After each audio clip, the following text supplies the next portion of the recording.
हुई तो इसका जिम्मेदार सिर्फ और सिर्फ आपका बेटा ज़ारून होगा। उसे उसकी यादों समेत दफना देना चाहिए।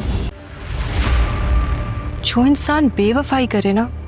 मॉम, मैं आपको एक बात साफ साफ बता दूं, अगर मुझे तलाक हो, अरहम के लिए अब एक भी आंसू बहाना तुम्हारी तौहीन है। मैंने डीआईजी साहब से कहा है कि मैं ह्यूमन स्मगलिंग केस को, इसलिए अब हमें इस काम को जल्द से जल्द मुकम्मल करना है। तो दोबारा शुरू करना चाहता हूँ और उनकी तरफ से गो अहेड आ चुका है।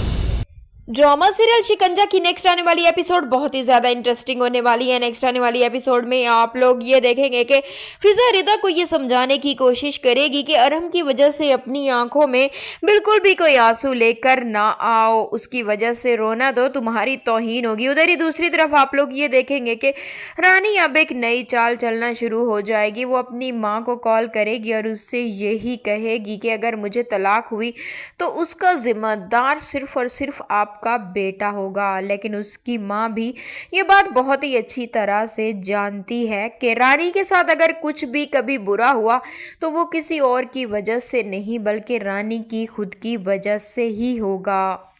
की वजह से अपनी आंखों में बिल्कुल भी कोई आंसू लेकर ना आओ, उसकी वजह से रोना दो तुम्हारी तौहीन होगी। उधर ही दूसरी तरफ आप लोग ये देखेंगे कि रानी अब एक नई चाल चलना शुरू हो जाएगी। वो अपनी माँ को कॉल करेगी और उससे यही कहेगी कि अगर मुझे तलाक हुई तो उसका जिम्मेदार सिर्फ और सिर्फ आपका बेटा होगा। लेकिन उसकी माँ भी ये बात बहुत ही अच्छी तरह से जानती है कि रानी के साथ अगर कुछ भी कभी बुरा हुआ तो वो किसी और की वजह से नहीं बल्कि रानी की खुद की वजह से ही होगा।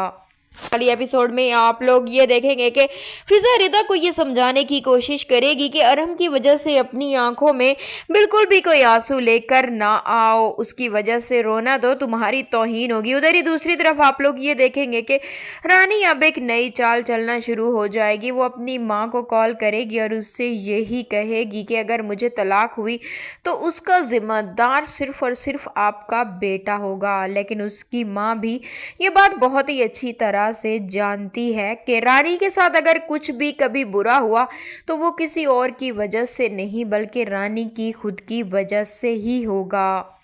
कोशिश करेगी कि अरहम की वजह से अपनी आंखों में बिल्कुल भी कोई आंसू लेकर ना आओ, उसकी वजह से रोना दो तुम्हारी तौहीन होगी। उधर ही दूसरी तरफ आप लोग ये देखेंगे कि रानी अब एक नई चाल चलना शुरू हो जाएगी। वो अपनी माँ को कॉल करेगी और उससे यही कहेगी कि अगर मुझे तलाक हुई तो उसका जिम्मेदार सिर्फ और सिर्फ आपका बेटा होगा। लेकिन उसकी माँ भी ये बात बहुत ही अच्छी तरह से जानती है कि रानी के साथ अगर कुछ भी कभी बुरा हुआ तो वो किसी और की वजह से नहीं बल्कि रानी की खुद की वजह से ही होगा।